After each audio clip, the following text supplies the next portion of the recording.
Welcome to the Four Seasons Podcast, brought to you by B&H Wealth Strategies, serving Northeast Tennessee and Southwest Virginia since 1966. Here, we guide you through the ever-changing seasons of your financial journey, offering insights to help you grow, protect, and enjoy your wealth. Ready to turn your financial dreams into reality? Dare to dream. And now, here's your host, President of B&H Wealth Strategies, Jeff Bingham.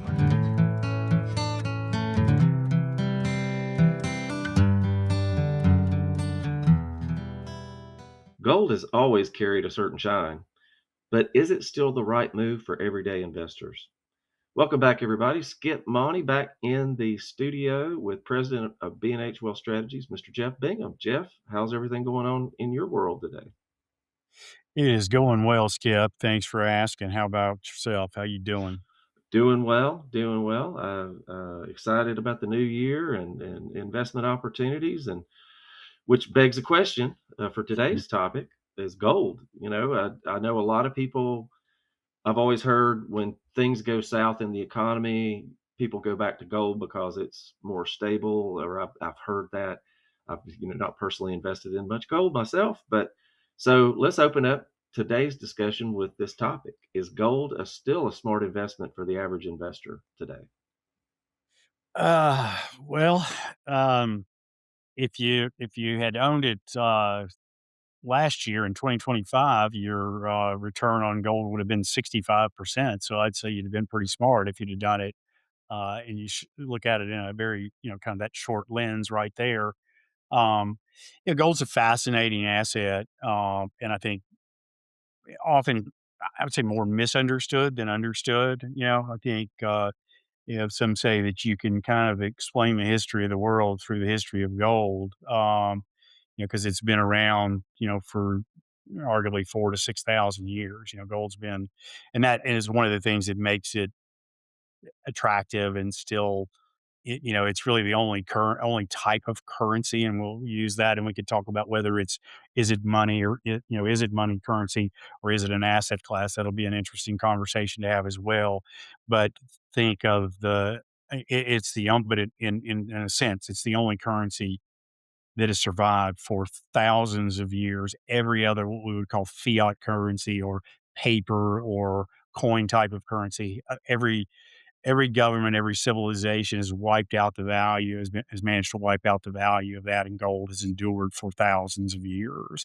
So, there's a beginning point with gold right there. So, an interesting asset.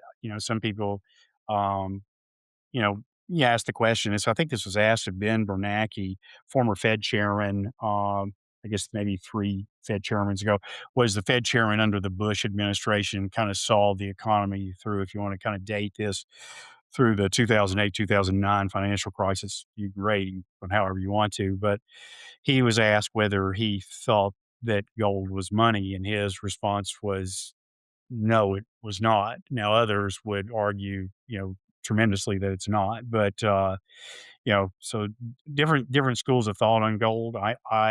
You know, um, I think gold is, we certainly, I guess we treat it more of an asset class, from an investment perspective and using it, in our firm. But I may have some, but I have additional thoughts on it as well. So let me kind of leave those few threads of thoughts right there. Gold last year as an asset and investment was up 65%, which is tremendous. That kind of will touch upon your questions. Why was it up that much? I think that's an interesting conversation to have. And there, I can't tell you that I know exactly the answer to that, other than to say, as always, my dad used to say, as I like to refer to my dad a lot during these things, because he was a man with a lot of wisdom, was that just means there was a lot more buyers of gold than there were sellers of it. So, uh, and that's true when the stock market's up on any given day, more buyers than there are sellers, right? So, Right. Well, um, that very, very true. Very true. yeah, There's more buyers than sellers. yeah. Well, is it risky? I mean, what risk should the average investor be aware of before thinking about gold? Well, is it risky? Well, I mean, I don't think you can have an asset. that appreciates in value from one year to the next 65% and not assume that it doesn't have risk in it, right? I mean, an asset without risk is a CD or a savings account or buying a U.S. Treasury, let's say, and so the risk free return in the world today, we'll say, is around 4%. So gold was up 65% last year. So is that a risky asset to own? Yeah, because that means it can go down, 65%. Uh, so, but I don't, that's one way to look at risk. The other thing is that it's also been around, as I just said earlier, it's been around for, 4,000 plus years, right? And it has endured all the way through that. And it has been accepted as a store of value or currency or an asset class to own. And I can assure you that there are thousands, I think, and I don't know if this is right because it's maybe a little bit dated, but there are somewhere, probably of all the gold in the world right now, there's probably somewhere it's more than 200,000 tons of gold that is out there. I think I'm right on that. No, plus I know I may be a little bit, behind on the weightage. We find about maybe 3 tons of it a year or something like that is mined. So it's pretty, it's a tough mining process that goes through it. So I say all that to say, I don't think it's not going to go. Gold's not going to go to zero, right? But if you buy it today and it's at $4,500 an ounce or something like that, and it's up 65%, on a year-over-year basis, or, last 12 months, is it gonna go to 5,000 or 5,500 over the next 12 months, or is it gonna go to 4,000 or $3,500? So if you bought gold at the price it is today and it goes down, you're gonna think risky asset, right? But again, it's not gonna go away. It truly is a store of value. It is the only again, it is the only currency, and I think we can still call it currency to a degree, that has been around since the beginning of man, right? For thousands of years. Every other paper currency from the Roman coins to every other, the fiat currencies. And, the dollar is enduring right now, but is it and some of the reason why gold is at $4,500 an ounce right now and it went up 65%, last year is because, not as only is the US government buying it, but wealthy people are buying it. Why? Because and they store it offshore. They don't generally store their gold in the United States. The wealthy of the United States, they store it probably in underground Swiss vaults where there are unbelievable places where these things take place. And it's quite a fascinating, asset class and how we dig it out of the ground and then we kind of put it back into the ground once we get it out of the ground. It. And that's really true. It's kind of interesting in thinking about those things.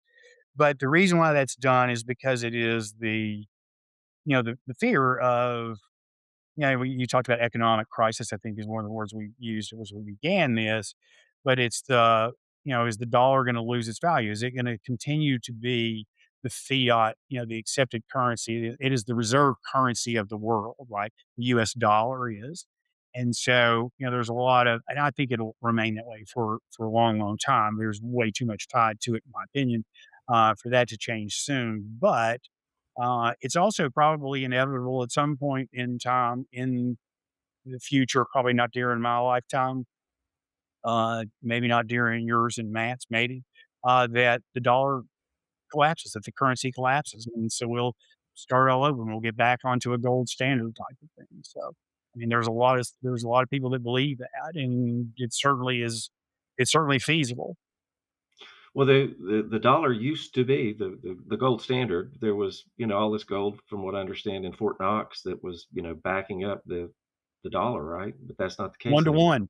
Yeah, it was a 1 to 1. one-to-one ratio, 35 you could, dollars, it set the price of gold at 34 or just, 30 $35 an ounce, and, it was a very, and again, I won't go through the weeds of that, but it also basically what it took care of trade deficits, plus or minus on trade deficits. You had to swap out and kind of ameliorate that immediately, amongst global trade, with the gold standard. You couldn't really borrow more than, you couldn't spend the government couldn't spend more than, with very few exceptions, than what it had in gold reserve currency. So the money supply the dollars were tied to how much gold the United States or whatever other country, what it had in reserve, right? And in 1970, August of 1971, under Richard Nixon, and Carl Volcker and three other, Carl Volcker was the assistant Fed chairman.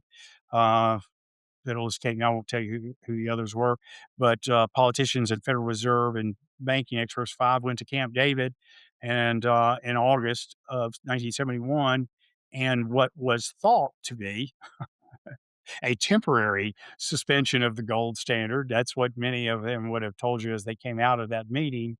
Um, we eliminated the gold standard and just went on, fiat currency, right? Just paper, trust of money, and have been able to print money ever since.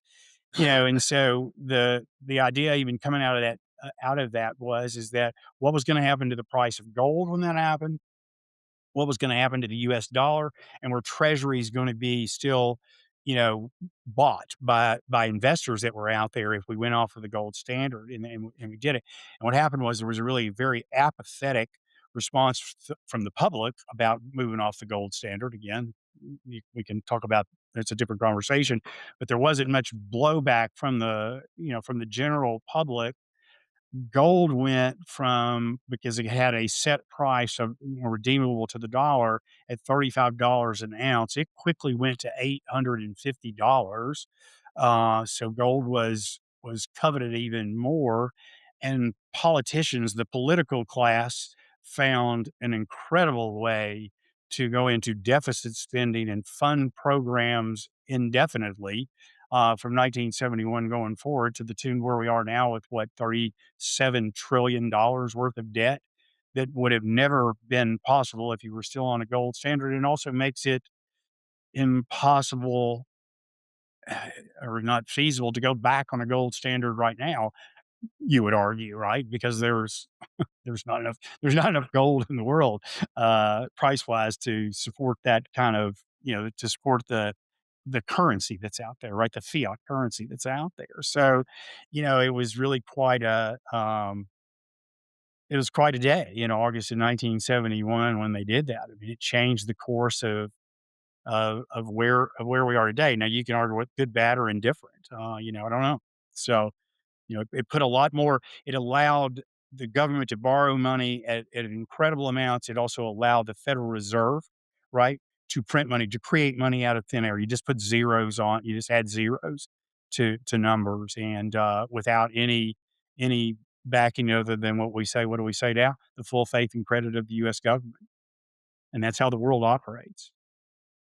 And a $37 trillion worth of debt. And you can pull that thread back and talk for hours. Summing up, for the average everyday investor, somebody like me, Yes. does gold fit into a diversified portfolio strategy that you would recommend? Yes, I think it does. How much is the question. I mean, and it's generally a fairly, for most people, it's a small sliver, right? I mean, like I said, I mean, when you think about, we've talked a little bit about Bitcoin and Bitcoin being kind of digital gold and those kind of things, but I think there's a complement there because there's scarcity of it. Gold has scarcity, it's a difficult thing to mine. I talked about how much there was out there and how much can kind of be discovered on in any given year, through the mining process. But, so I think it definitely does play a role, and I think that role is somewhere, in a 2.5, percent kind of thing, something like that. A lot of people kind of overweight it. I think what you will find is that, but there are a lot of very, of the wealthy of the wealthy households, the legacy, the generational wealth of folks that are out there that you can think of some of the names of people in the United States and around the globe. They have a lot more gold than that. Like gold has been being accumulated, like, great. I mean, that's how the price has been driven up. I mean, countries have been, stockpiling it, the US included, has been stockpiling it, over the last little bit. And I think that has to do with the fear of, there's a lot of global instability. Can the dollar remain, can the US remain the economic superpower? Again, there was a bit of an attempt to create an alternative currency, through the BRIC nations. I won't go and name all those kind of things. It's really a very interesting, subject to kind of look at gold. We've all heard the, term getting fleeced, right? Which is kind of getting taken advantage of, somebody kind of robbing you blind, fleecing somebody. And that actually comes from the mining of gold going back to ancient times when, when you would see, people would you think about panhandling, and this is not where it started, out when you'd see the gold rush out in California, right? The San Francisco gold rush, in the early parts of or in this country. But going back to ancient times, when they would sift through the water and gold would come through the water. And so they would use sheep and to run the water over top of, and it would filter out the silt and everything. And the water would go over top of them because gold is a pretty, it has heft. It's weighted, has pretty good weight to it, and it would get trapped. The gold flecks and the nuggets would get trapped in the sheep's wool, and that was called, fleecing the gold. And that's where the term, getting fleeced came from. So there Did you go. not did not know that. Little That's that definitely, no pun intended, a nugget. So so there you go. so There's a, at the very least, you can take that with you from the gold conversation today. That's where the getting fleeced or fleecing getting someone. fleeced, That's where the expression comes from ancient mining techniques of gold using sheep. fleecing. Very good to know, and good to know that it's an option for folks like me, as an investment. So Oh, not necessarily I fleecing. thought you were using sheep to mine for gold. Oh, no. Well, that too. Jeff, thank you so much for breaking this down, but breaking down the pros and cons of gold for today's average investor. We appreciate it. You're very welcome, Skip. It was my pleasure. Thanks for tuning into the Four Seasons podcast, brought to you by B&H Wealth Strategies, where your financial success is our priority. Schedule your free 20-minute consultation today by calling 423-247-1152 or by visiting bhretire.com. Take the first step toward making your financial dreams come true. Until next time, remember, every season is the right season to plan for your future. Securities and registered investment advisory services offered through Silver Oak Securities, Inc., member FINRA SIPC. B&H Wealth Strategies and Silver Oak Securities, Inc. are not affiliated.